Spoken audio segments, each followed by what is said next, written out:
নমস্কাৰ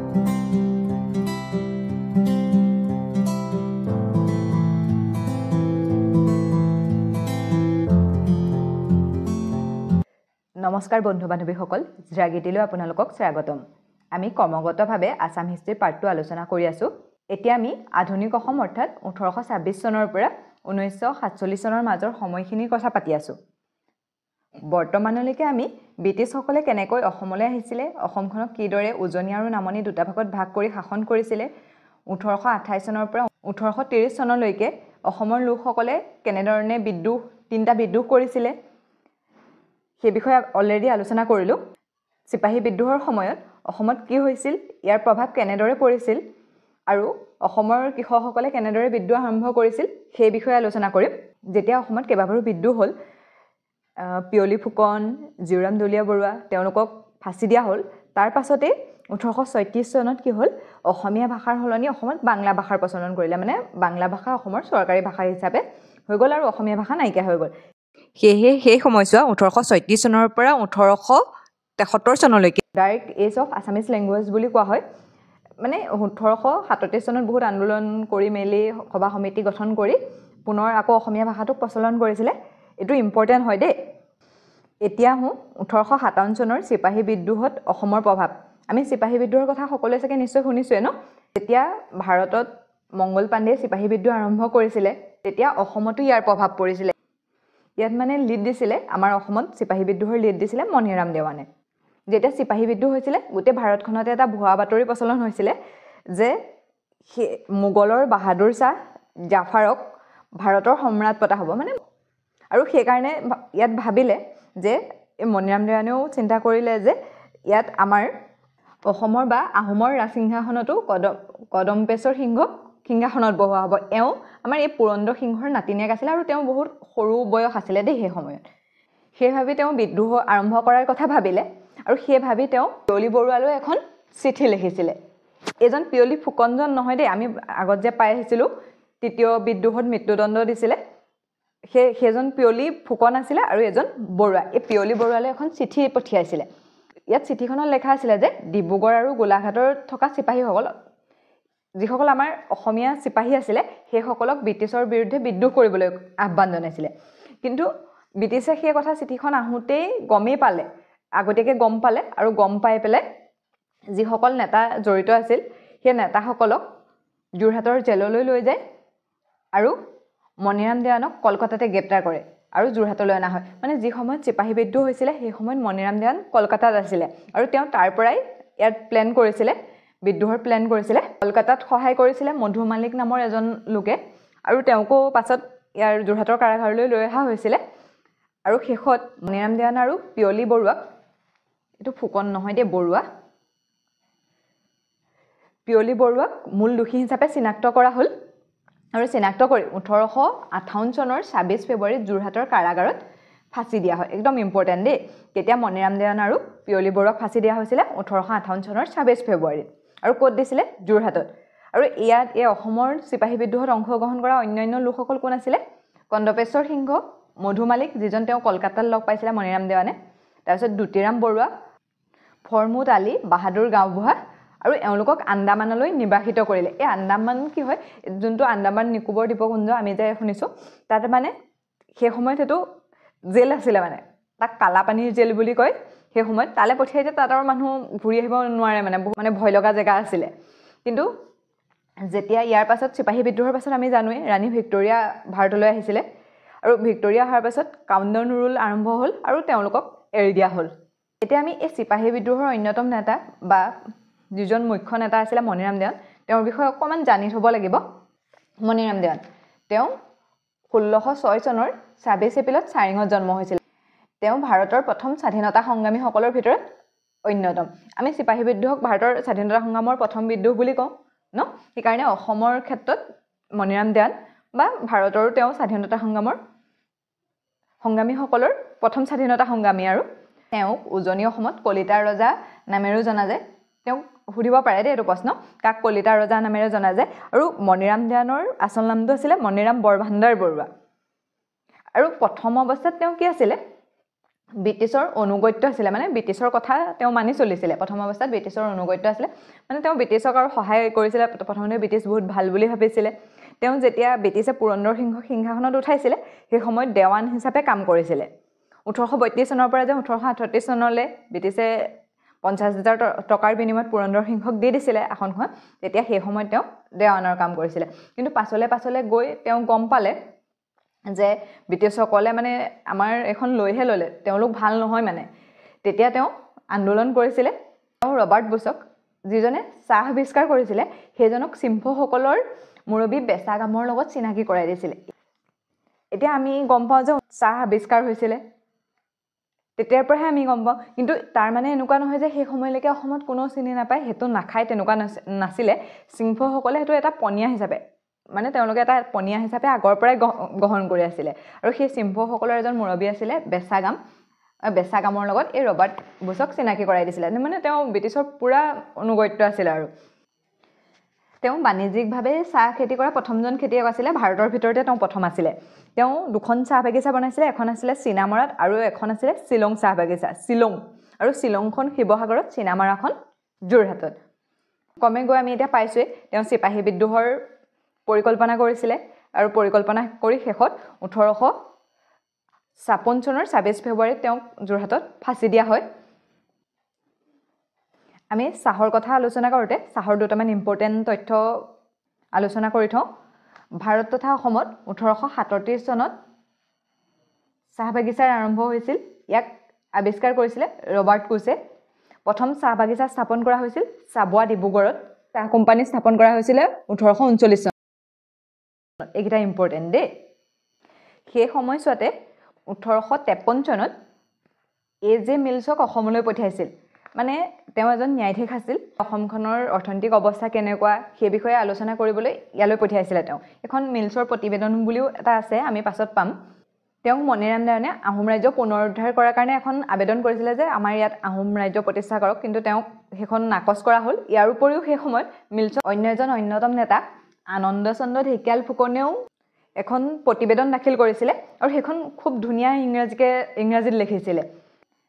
তেওঁ প্ৰতিবেদনখনৰ মূল উদ্দেশ্য আছিলে অসমীয়া ভাষাক পুনৰ চৰকাৰী ভাষাৰ মৰ্যাদা দিয়া মানে কি হ'ল 1836 চনত অসমীয়া ভাষাৰ সলনি বাংলা ভাষা প্ৰচলন হৈ গ'ল সেইকাৰণে আকৌ অসমীয়া ভাষাটো যে আমাৰ ইয়াত প্ৰচলন কৰে তাৰ বাবে তেওঁ আবেদন কৰিছিলে কিন্তু সেই দুইখনেই নাকচ কৰিলে আমি আগতেও এবাৰ কৈ আহিছোঁ যেতিয়া চিপাহী বিদ্ৰোহ হ'ল চিপাহী বিদ্ৰোহ হোৱাৰ পাছত বহুতখিনি লছ হ'ল ন তেওঁলোকে ইংৰাজসকলেও ভবা নাছিলে এনেকুৱা ধৰণৰ বিদ্ৰোহ হ'ব আৰু তাৰ কাৰণে তেওঁলোকে ৰেডিও নাছিলে তেওঁলোকৰ ইনকম নাইকিয়া হৈ গ'ল একদম ইংৰাজৰ মূল উদ্দেশ্যটো ইয়াৰ পৰা মানে ইয়াৰ পৰা ইনকম কৰি তেওঁলোকৰ নিব লাগে সেই তেওঁলোকৰ ইনকম নাইকিয়া হৈ গ'ল সেইকাৰণে কি কৰিলে চিপাহী বিদ্ৰোহৰ পাছত জনসাধাৰণৰ ওপৰত বহুত কৰ লগাই দিছিলে মানে সেইটো 100%তকৈ বেছি কৰ লগাই দিছিলে আৰু আমি পাই আহিছিলোঁ ন সেই সময়ত অসমৰ কেপ্টেইন আছিলে জেনগিনছে আৰু তেওঁ অসমত ষ্টাম্প ডিউটি ষ্টাম্প শুল্ক আৰু 1860 চনত আয়কৰ আৰোপ কৰিছিলে এইটো এনেকুৱা নহয় যে অকল কিবা এটা কিনিলে পইচা দিব লাগিব কিবা এটা বিকিলে পইচা দিব লাগিব এনেকুৱা নহয় প্ৰত্যেকটো ক্ষেত্ৰতেই মানে তেওঁলোকে টেক্স লগাইছিলে লাইসেন্স টেক্স বুলি লগাইছিলে সেইটো গাড়ী কিনিলে বা গাড়ী থাকিলে টেক্স নহয় মানে সেইটো হাবিৰ পৰা খৰি চৰি আনিবলৈকে তেনেকুৱা টেক্স দিব লাগিছিলে সেইখন লাইসেন্সৰ কাৰণে মানে টেক্স দিব লাগে বা গৰু চৰু চৰাবলৈ ক'বাত নিব লাগে তেনেকুৱা ক্ষেত্ৰত গেজিং টেক্স দিব লাগিছিলে মানে সব ক্ষেত্ৰতে টেক্সে মানে অসমখনক বুঢ়াই পেলাইছিলে ইয়াৰ পাছত মানে 1857 চনৰ পাছত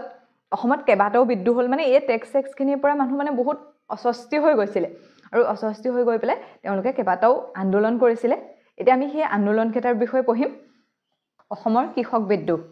1861 চনৰ পৰা অসমত কৃষক বিদ্ৰোহ আৰম্ভ হৈছিলে আৰু ইয়াৰ যোনটো ফুলগুৰি ধাবা সেইটো অকল অসমতে নহয় ভাৰতৰ ভিতৰত প্ৰথম আছিল আমি সেইটো পাম দেই ইয়াৰ পাছতে বিদ্ৰোহবিলাক বিশেষকৈ 1857 চনৰ চিপাহী বিদ্ৰোহৰ পৰা প্ৰেৰণা লাভ কৰিছিলে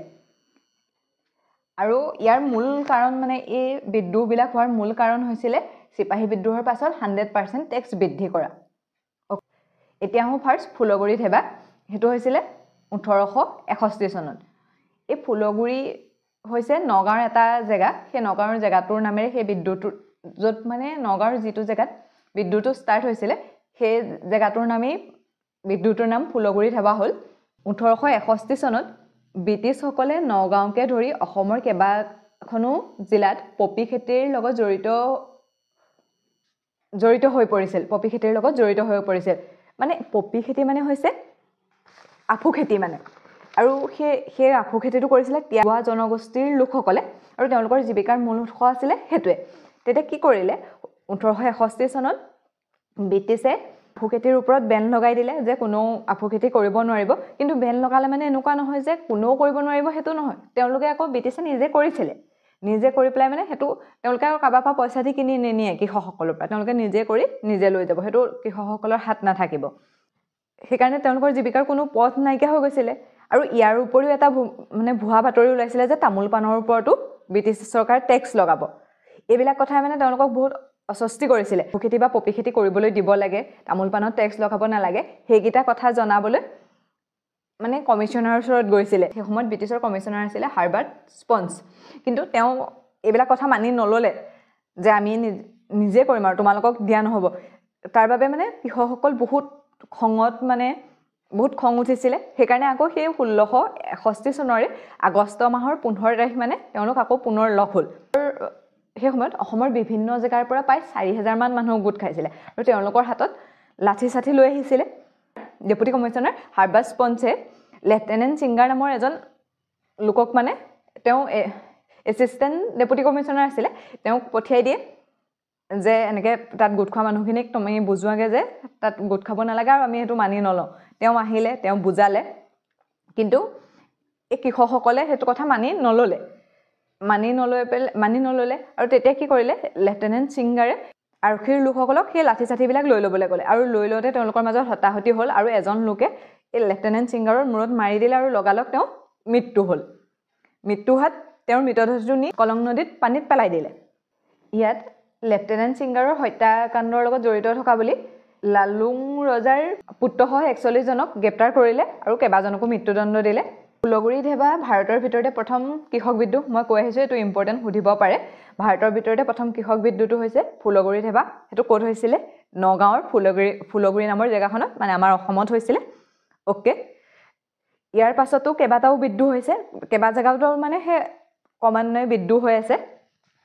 তাৰ পাছৰ অন্যতম কৃষক বিদ্ৰোহ হৈছে ৰঙিয়াৰ বিদ্ৰোহ এইটো হৈছিলে 1894 চনত 1893 চনৰ 24 ডিচেম্বৰ ৰঙিয়া বজাৰ লুটপাট চলাই এই বিদ্ৰোহৰ সূচনা কৰে ফাৰ্ষ্ট 1893 চনৰ 24 ডিচেম্বৰতে ই আৰম্ভ হৈছিলে আৰু ৰঙিয়াৰ এখন বজাৰ আছিলে সেই বজাৰখনত বিদ্ৰোহীসকলে লুটপাট কৰিছিলে আৰু পৰৱৰ্তী সময়ত 1894 চনৰ 10 জানুৱাৰীত ৰঙিয়াৰ ৰাইজে বিক্ষোভ প্ৰদৰ্শন কৰে য'ত তেওঁলোকে বৃদ্ধি পোৱা ৰাজহ নিদিয়াৰ দাবী উত্থাপন কৰে আৰু গোটেই বিদ্ৰোহীটাৰ মূল উদ্দেশ্য আছিলে সেই যিমান যে টেক্সটো বাঢ়িছিলে বা কৰটো বাঢ়িছিলে সেই কৰটো লৈ পেলাই মানে তেওঁলোক অসন্তুষ্ট হৈছিলে ফাৰ্ষ্ট কথা মানে ইমান ধৰক আমাৰ অসমখন চহা জীৱন আছিলে সেই কৃষিৰ ওপৰত বিশেষভাৱে ডিপেণ্ডেণ্ট আছিলে আৰু সেইসকলোকে ইমান টেক্সটো দিবলৈ দিগদাৰ হয় নহয় সাধাৰণ জনতাখিনিহে দিগদাৰ হৈছিলে সেইকাৰণে সকলোৰে মূল উদ্দেশ্যটো আছিলে সেই টেক্সটো হ'ব নালাগে খালি ফুলগুৰি ধাবাৰ মূল উদ্দেশ্য আছিলে পপী খেতিত বেন কৰা আৰু তামোলৰ ওপৰত টেক্স নলগোৱা একেদিনাই কামৰূপৰ উপায়ুক্ত মেককেবে ৰাইচ মিল অনুষ্ঠিত কৰাত নিষেধাজ্ঞা আৰোপ কৰে মানে সেই একেদিনাখনে যোনজন কামৰূপৰ উপায়ুক্ত আছিলে মেককেবে ক'লে যে আৰু এনেকৈ মানুহ গোট খাই ৰাইচ মিল পাতিব নোৱাৰিব সেইটো এই মডাৰ্ণ হিষ্ট্ৰীৰ বস্তুৱে নাছিলে দেই ৰাইচ মিলটো আহোমৰ দিনৰ পৰা অসমত এই ৰাইচ মিলৰ এটা প্ৰথা প্ৰচলন আছিলে বিদ্ৰোহৰ সকলো গুৰুত্বপূৰ্ণ নেতাক অতি সোনকালে আৰক্ষীয়ে গ্ৰেপ্তাৰ কৰে আৰু বিদ্ৰোহ চাম কাটে এইটো বিদ্ৰোহ ইমান হ'বলৈ নাপালে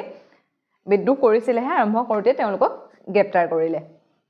তাৰপিছত অসমত হোৱা অন্যতম কৃষক বিদ্ৰোহ হৈছে পথৰুঘাটৰ ৰণ এই পথৰুঘাটৰ ৰণক অসমৰ জালিয়ানাবাগ বুলি কোৱা হয় জালিয়ানাবাগ কেতিয়া হৈছিলে বাৰু গম পায়নে 1919 চনত হৈছিলে আমি যেতিয়া ইণ্ডিয়ান হিষ্ট্ৰী পঢ়িম তেতিয়া পাম সেইবোৰ সেই জালিয়ানাবাগত বহুত মানুহ মৰিছিলে তেনেকৈ এই পথৰুঘাটৰ ৰণতো বহুত মানুহ মৰিছিলে সেইকাৰণে এই পথৰুঘাটৰ ৰণক কয় মানে জালিয়ানাবাগৰ ৰণ বুলিও কয়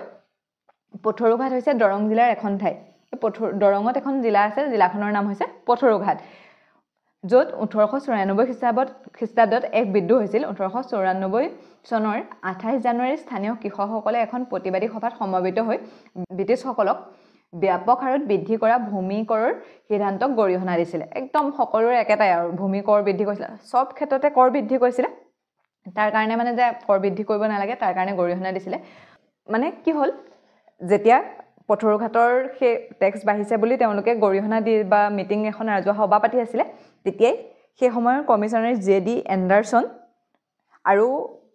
আৰক্ষী অধীক্ষক বেৰিংটন আৰু মহকুমাধিপতি ৰেমিংটন তালৈ আৰক্ষী লৈ আহিছিলে আৰু তেওঁলোকে আহি ক'লে যে আমি কোনো কাৰণতে টেক্স কম কৰিব নোৱাৰোঁ বুলি ক'লে তাত যিসকল জনতা আছিলে তেওঁলোকৰ বহুত খং উঠিলে আৰু তেওঁলোকে যি টি ধূলি চুলি মাৰি দিলে তেওঁলোকে চকুৰে নেদেখা হৈ গ'ল তাৰপাছত এই যিসকল আৰক্ষী লোক আছিলে তেওঁলোকে তাত নিৰ্বিচাৰে গুলীচালনা কৰে মানে যেনি তেনি গুলী চলাই দিয়ে তাত 140 জনমান লোকৰ মৃত্যু হৈছিলে কিন্তু চৰকাৰী তথ্যমতে মানে ব্ৰিটিছৰ তথ্যমতে তাত 15 জন লোকৰ মৃত্যু হৈছিলে আৰু 37 জনমান লোক আহত হৈছিলে কিন্তু আনঅফিচিয়েলি যিটো তথ্য ওলাইছিলে সেইটো অনুসৰি 140 জন নিহত হৈছিলে আৰু বাকী বহুত লোক আহত হৈছিলে তাৰপিছত আহিলে লাচিমা বিদ্ৰোহ এই লাচিমা বিদ্ৰোহ হৈছিলে 1994 চনত এই একে সময়তে হৈছিলে সেইকেইটা বিদ্ৰোহ ফাৰ্ষ্ট ফুলগুৰি ধাবাটো একদম ফাৰ্ষ্ট হৈছিলে 1861 চনত মনত ৰাখিব পথৰুঘাটৰ 1894 চনৰ 28 জানুৱাৰী ৰঙিয়াৰ বিদ্ৰোহ 1893 চনৰ 24 ডিচেম্বৰ আৰু এই লাচিমা বিদ্ৰোহ হৈছিলে 1894 চনৰ 21 জানুৱাৰী এই লাচিমা জেগাটো হৈছে কামৰূপৰ ইয়াতো সেই একেই কাৰণ আছিলে লাচিমাটো কাৰণ আছিলে সেই টেক্সৰ ওপৰতে তেওঁলোকে বিদ্ৰোহ কৰিছিলে এইটো ৰঙিয়া বিদ্ৰোহৰ সৈতে প্ৰায় একে আছিলে কিন্তু ইয়াৰ পাৰ্থক্যটো কি আছিলে ৰঙিয়াৰ বিদ্ৰোহীসকলে হিংসাৰ আশ্ৰয় লোৱা নাছিলে আৰু এওঁলোকে হিংসাৰ আশ্ৰয় লৈছিলে যেতিয়া ব্ৰিটিছৰ লোকসকলে এজেণ্ট হিচাপে যিসকলে কৰকাতল নিবলৈ আহিছিলে সেই কৰকাতল নিবলৈ অহা লোকসকলক স্থানীয় লোকে আক্ৰমণ কৰে আৰু কিন্তু কি হ'ল সেইটো বেছি দেৰি দৃষ্টি নাথাকিলে ব্ৰিটিছে যিসকল লোকে সেই কৰকাতল নিবলৈ অহা লোকসকলৰ ওপৰত আক্ৰমণ কৰিছিলে সেইসকলক আটক কৰিলে আৰু বাকী গাঁওবাসীৰ ওপৰত ইমানেই অত্যাচাৰ কৰিলে পাছত আৰু তেওঁলোকে নিজে সেইটো বাদ দিলে আৰু নিৰ্যাতন সহ্য কৰিব নোৱাৰিলে ইয়াৰ উপৰিও মানে অকল অসমৰ এই মূল জেগাটোতে নহয় ধৰক জয়ন্তীয়া কাছাৰ খাচী মণিপুৰী সেইবিলাকৰ লগতো ইংৰাজৰ বহুত বিদ্ৰোহ হৈছিলে সেইবিলাকৰ ভিতৰত অন্যতম হৈছে 1861 চনত জয়ন্তীয়াসকলে বিদ্ৰোহ কৰিছিলে এই বিদ্ৰোহৰ নেতৃত্ব দিছিলে উংকিয়া নাবা আৰু 1881 চনত উত্তৰ কাছাৰত বিদ্ৰোহ হৈছিলে ইয়াৰ নেতৃত্ব দিছিলে সম্বোধন কছাৰী আমি কাছাৰৰ বিষয়ে পাইছিলোঁ ন গোবিন্দ চন্দ্ৰক তাৰ কৰ্তলীয়া ৰজা হিচাপে স্থাপন কৰিছিলে ব্ৰিটিছসকলে তাৰপাছত কি হ'ল সেই গোবিন্দ চন্দ্ৰৰ পৰা উত্তৰ কাছাৰৰ অলপ অংশমান তুলাৰাম সেনাপতিয়ে মানে শাসন কৰি থাকিবলৈ বিচাৰিছিলে আৰু শেষত ডক্ট্ৰিন অফ লেবৰ আণ্ডাৰত সেই কছাৰ ৰাজ্যখন ব্ৰিটিছৰ তললৈ আহিছিলে 1832 চনত 1881 চনমানত তেওঁলোকেও বিদ্ৰোহ কৰিছিলে আৰু ইয়াৰ নেতৃত্ব দিছিলে সম্বোধন কছাৰীয়ে কিন্তু এইবোৰ বহুত সহজতেই ব্ৰিটিছসকলে দমন কৰিছিলে এটো ইম্পৰ্টেন্ট হয় 1891 চনত ইংলো মণিপুৰী যুদ্ধ হৈছিলে ইংৰাজ আৰু মণিপুৰীসকলৰ মাজত যুদ্ধ হৈছিলে আৰু ব্ৰিটিছসকলে বাংলাৰ ফট দখল কৰিছিলে যিটো মণিপুৰত আছে এটো মনত ৰাখিব আৰু 1833 চন মানত খাচীসকলেও বিদ্ৰোহ কৰিছিলে তেওঁ বিদ্ৰোহ কৰিছিলে তিৰত সিঙৰ মানে নেতৃত্বত বিদ্ৰোহ কৰিছিলে সেই সময়ত কি হৈছিলে ব্ৰিটিছসকলে অসম আৰু সিলেটৰ মাজত এটা ৰাস্তা নিৰ্মাণ কৰিছে প্ৰথম অৱস্থাত খাচীসকলে ভাবিছিলে ব্ৰিটিছে তেওঁলোকৰ কাৰণে ভালেই কৰিব তেওঁলোকে তাত পুলিচ ষ্টেচন বহাইছিলে ডাঙৰ ডাঙৰ বিল্ডিং বনাইছিলে কিন্তু শেষত তেওঁলোকে মানে বুজি পালে যে হেতু তেওঁলোককো ৰাখি থব মানে তেওঁলোককো দমন কৰি থব সেইকাৰণে 1833 চন মানত তিৰত সিঙৰ নেতৃত্বত তেওঁলোকৰো বিদ্ৰোহ কৰিছিলে ওকে ঠিক আছে আজি এখিলেকে ৰাখি দিছো ইয়াৰ পাছত এই সময়ছোৱাত যিখিনি অনুষ্ঠান প্ৰতিষ্ঠান গঢ় লৈ উঠিছিলে মানে অসমীয়া ভাষাৰ উন্নতি সাধন কৰিবলৈ বিভিন্ন মানে খা সুবিধাবোৰ অসমীয়াসকলে পাবৰ কাৰণে বিভিন্ন ধৰণৰ অনুষ্ঠান প্ৰতিষ্ঠান গঢ় লৈ আহিছিলে সেইবিলাকৰ বিষয়ে আমি নেক্সট ভিডিঅ'তে আলোচনা কৰিম আজি কি ইম্পৰ্টেন্ট আলোচনা কৰিলো সেইগিটা এবাৰ উনুকিয়াই দিও 1836 চনত অসমীয়াৰ ভাষাৰ হলনি বাংলা ভাষাৰ প্ৰচলন হৈছিলে অসমত আৰু সেয়ে 1836 চনৰ পৰা 1873 চনলৈকে যেতিয়ালৈকে অসমীয়া ভাষাক সৰকাৰি ভাষা হিচাপে স্বীকৃতি দিয়া নাছিল তেতিয়ালৈকে সেই সময়খিনিক dark age of Assamese language বুলি কোৱা হয় 1857 চনৰ সিপাহী বিদ্ৰোহত অসমৰ হৈ বিশেষ ভূমিকা কোনে গ্ৰহণ কৰিছিলে মণিৰাম দেৱানে আৰু পিয়লি বৰুৱাই মণিৰাম দেৱানে আৰু পিয়লি বৰুৱাক 1858 চনৰ 26 ফেব্ৰুৱাৰীত যোৰহাটৰ কাৰাগাৰত ফাঁচি দিয়ে এটো ইম্পৰ্টেন্ট কেতিয়া দিছিলে আৰু ক'ত দিছিলে মণিৰাম দেৱানক কি বুলি কয় কলিতা ৰজা বুলি কয় অসমত ব্যৱসায়িক ভিত্তিত চাহ খেতি আৰম্ভ কৰিছিলে মণিৰাম দেৱানে ভাৰত তথা অসমৰ প্ৰথম কৃষক বিদ্ৰোহটো কি আছিলে ফুলগুৰি ধেবা আৰু সেইটো কিমান চনত হৈছিলে 1861 চনত ইয়াৰ ফুলগুৰি ধেবা হোৱাৰ মূল কাৰণ কি আছিলে পপি খেতি বেন কৰা আৰু তামোলৰ ওপৰত টেক্স লগোৱা তাৰপিছত ৰঙিয়া বিদ্ৰোহ কেতিয়া হৈছিলে 1893 চনৰ 24 ডিচেম্বৰত হৈছিলে আৰু ইয়াৰ মূল কাৰণ হৈছিলে অত্যাধিক টেক্স বৃদ্ধি কৰা পথৰুঘাটৰ ৰণক আমি কি কওঁ জালিয়ানাবাগৰ অসমৰ জালিয়ানাবাগ বুলি কওঁ আৰু সেইটো কেতিয়া হৈছিলে 1894 চনত আৰু পথৰুঘাট ক'ত হৈছে দৰঙৰ এখন জিলা পথৰুঘাট হৈছে এখন দৰঙৰ জিলা পথৰুঘাটৰ ৰণৰো মূল উদ্দেশ্য আছিলে অত্যাধিক কৰ বৃদ্ধিটো কমাব লাগে ভূমিকৰ কমাব লাগে হেতু ইয়াৰ পথৰুঘাটৰ ৰণৰো মূল উদ্দেশ্য আছিলে লাচিমা বিদ্ৰোহ হৈছিলে 1894 চনত আৰু হেতু ক'ত হৈছিলে কামৰূপ জিলাৰ সৰুক্ষেত্ৰী মৌজাৰ ওচৰত হৈছিলে ইয়াতো সেই কৰ তুলিবলৈ যোৱা মানুহখিনি কৰ নিদি বিদ্ৰোহ কৰিছিলে গাঁৱৰ মানুহে ঠিক আছে আজিলৈ ইমানতে এৰিছো অন্য এটা ভিডিঅ'ত লগ পোৱাৰ প্ৰতিশ্ৰুতিৰে থ্যাংক ইউ